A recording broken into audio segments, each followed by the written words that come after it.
Good morning mga mami. Nag-grocery nga pala kami ng aking anak. Kinabukasan naman ay nagkaroon ako ng mataas na lagnat at masamang-masama yung pakiramdam ko. Habang ang bunso ko, binabantayan ng pagkain ko. So iinom ako ng gamot, may isang tao dyan ay nainggit at nagkasakit din. Mukha daw masayang magkasakit, kaya naman ginaya ko. So, ending, dalawa kami. 'Di ba? Bumili nga pala ako sa TikTok ng nebulizer. Halatang-halata naman sa video na 'yan na hindi na ako nakakahinga, pero nag-video pa rin ako just in case na mawala ako, at least naka-record, charot. So ayan, more, inhale, exhale. Nagpa-massage din ang aking anak. So ayan, massage siya.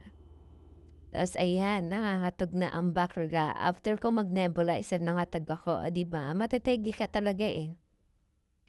At ayan, more punas, gamot. So, nung nag-birthday nga pala ako, ito ang handa ko. Handa akong maglaba at bombahin ang washing machine kung nasira. So, ayan. Sige lang, go lang, maglaba ka. Dahil birthday ko naman, ay tinrate ko yung sarili ko. So, nagpunta ako dun sa lagi ko nakikita sa Facebook. Ang ending, maganda naman. Oh, ating-ating nga pala sa family ko, sa broker family, at binigyan nila ako ng cake sa mga tita ko, sa nagpa-lunch, at sa gift. Thank you po. At sa gift ulit. At sa sales admin na nagpakain sa office. Thank you po.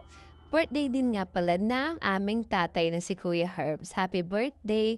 Samantalang ang aking anak ay nagre-report. Thank you po.